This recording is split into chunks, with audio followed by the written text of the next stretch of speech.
सबको नमस्ते। आज मैं तुम लोगों को रानी मंदोदरी की कहानी बताने जा रही हूँ। रानी मंदोदरी इंद्र भगवान के इंद्रलोक की अप्सरा थी। इंद्रलोक की अप्सरा थी रानी मंदोदरी। बहुत अच्छा नृत्य करती थी। जब वो नृत्य करने लगती थी तो एकदम मगन हो जाती थी और बहुत अच्छा उनके नृत्य की बहुत प्रशंसा होती थी। बहुत दूर दूर तक उनकी सुंदरता का बखान होता था। देवता लोग फूल बरसाने लगते थे जब वो नृत्य करती थी। तो एक बार दुर्वासा मुनि इंद्रलोक में गए तो अप्सरा नृत्य कर रही थी और नृत्य करते वक्त ध्यान नहीं दी और मुनि से प्रणाम नहीं किया। दुर्वासा मुनि बहुत क्रोधी स्वभाव के थे। उन्हें बहुत क्रोध आया कि नृत्य करने में इतना व्यस्त हैं कि मेरी तरफ ध्यान ही नहीं दे रहे हैं सब लोग। इसीलिए उसने उसी वक्त दुर्वासा ऋषि ने क्रोध में उनको श्राप दे दिया और कहा कि जाओ तुम मेढकी बन जाओ और ऐसे ही सदा फुदकती रहो, नृत्य करती रहो। अब जब नृत्य थमा और श्राप मिला तो उनके कदम अपने आप रुक गए और वो रोने गिड़गिड़ाने लगी कि हे मुनिवर, हमें क्षमा कर दीजिए। लेकिन मुनि ने कहा कि जो हमने कह दिया है वो तो वापस नहीं होगा। अब जाओ तुम अपने कर्म को भोगो। जब अच्छा कर्म करोगी तभी तुम्हें श्राप से मुक्ति मिलेगी। तुम्हारे कर्म के ऊपर है। ये कह करके मुनि वहाँ से चले जाते हैं। अब वो मेढकी बन करके फुदकने लगती हैं। एक जंगल में जाती हैं, नदी के किनारे वहीं बैठी रहती हैं और हमेशा रोती रहती थी कि हे भगवान, अब हमारा क्या होगा। यही सोचती थी मेढकी और मेढकी के रूप में हमेशा नदी में कूद करके नहाती और वहीं बैठी रहती और रोती रहती। एक दिन ऋषि मुनि लोग आए उस जगह पर नदी के किनारे और वहीं बहुत सारे ऋषि मुनि थे। वहीं रहे 2-4 दिन, नहाए, स्नान करे और पूजा पाठ करते थे। तो एक दिन दूध रख दिए उबलने के लिए ऋषि मुनियों ने। तो दूध गर्म हो रहा था, तभी उस दूध में एक छिपकली गिर जाती है। जब छिपकली गिर जाती है दूध में तो मेढकी बनी मंदोदरी जो है मेढकी थी, बनी बैठी रहती हैं, देखती हैं कि छिपकली गिर गई है और ये सारे ऋषि मुनि लोग यही दूध पिएंगे और दूध पिएंगे तो मर जाएंगे। इस वजह से सोचती हैं कि मैं मेढकी बन करके जी करके क्या करूँगी, मैं मर जाऊं और इन लोगों के प्राण बचा लूं। यही सोच करके जैसे ही ऋषि मुनि लोग दूध पीने के लिए आते हैं वैसे ही झम से दूध में कूद पड़ती हैं। जब वो दूध में कूद जाती हैं तो सारे ऋषि मुनि कहते हैं कि लो, मेढकी कूद गई है, अब दूध कौन पिएगा।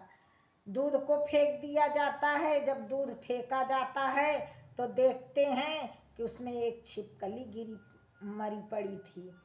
ऋषि मुनि अपने आत्मशक्ति से, दिव्य ज्ञान से जान जाते हैं कि छिपकली के गिरने की वजह से दूध बहुत दूषित हो गया था, जहरीला हो गया था। हम लोग पीते तो मर जाते। हमारे प्राणों की रक्षा के लिए मेढकी ने अपने प्राण की बलि दे दी।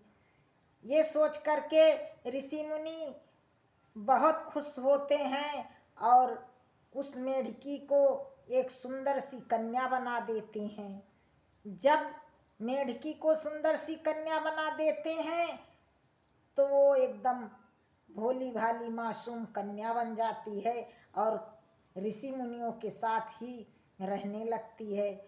ऋषि मुनियों का खाना बनाना, उनके कपड़े धुलना, उनकी सेवा करना, लकड़ियाँ जंगल से ले आना, वहीं आश्रम में रहने लगती है। धीरे धीरे कन्या बड़ी होने लगती है। एक दिन ऋषि मुनि लोग कपड़ा रखे थे और वो धो रही थी, तो कपड़े में दाग लगा था। दाग लगा था तो कन्या ने क्या किया कि दांतों से दाग को साफ किया। दांत लगाने से उसको गर्भ रह गया। जब वो गर्भवती हो गई तो ऋषि मुनियों ने देखा कि दिन प्रतिदिन कन्या के पेट बड़ा होते जा रहा है। तो ऋषि मुनि लोगों ने कहा अब इसको क्या किया जाए, हम लोग अगर अपने साथ रखते हैं तो हमारी बहुत बदनामी होगी। ये सोच करके उसको अकेले जंगल में छोड़ देते हैं और वो जंगल में अकेली भटकती रहती है। अब क्या करे बेचारी, पेड़ के पास, जंगल में पेड़ के पास बैठ करके बहुत करुण रुदन करती है। जब वो रो रही थी तो वहीं से उसका रुदन सुन करके वहीं से पुष्पक विमान लेकर के रावण जा रहा था। जब रावण जा रहा था तो जंगल में कोई स्त्री रो रही है, और क्यों रो रही है सोच करके, आवाज सुन करके रथ को जंगल में उतारता है और देखता है कि बहुत ही सुंदर युवती बैठी हुई है जो 16 साल की है और बहुत ही सुंदर है। तो रावण कहते हैं कि हे सुंदरी, तुम इस जंगल में, भयानक जंगल में क्यों अकेली बैठी हो, क्यों रो रही हो? हमारे साथ चलो हमारे लंका में, वहां तुम्हें मैं अपनी पटरानी बनाऊंगा, पटरानी बनाऊंगा। इतना कहते हैं तो मंदोदरी कहती है मैं आपके साथ चलूंगी और शादी भी करूंगी, लेकिन मुझे जो है, आप, एक बात मैंने आपके बारे में सुना है। कहते हैं क्या? तो कहती एक बार मैंने सुना है कि आप जब दहाड़ मारते हो, चिघारते हो, तो देवताओं के जो बीबियां रहती हैं, सभी देवंगनाएं हैं, उनका गर्भ गिर जाता है आपके चिघार मारने से, डर के मारे। तो आप एक बार वैसे ही गर्जना कीजिए, चित्कार मारिए, तभी मैं आपके साथ चलूंगी। तो रावण कहता है ठीक है, ये कौन सी बड़ी बात है। रावण ने गर्जना करने के लिए अपना पूरा शरीर बना लिया कि अब मैं गर्जना करने जा रहा हूँ, लेकिन तुम पेड़ के पास छुप जाओ, नहीं तो डर जाओगी, कहीं तुम्हारे प्राण ना चले जाएं।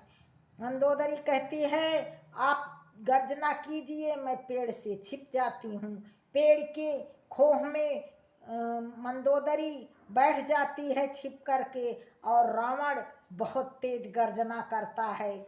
जब गर्जना करता है रावण तो मंदोदरी का गर्भ गिर जाता है, मंदोदरी का गर्भ गिर जाता है। मंदोदरी फिर वहाँ से निकल करके चली आती है और बच्चे को वहीं छोड़ देती है, पेड़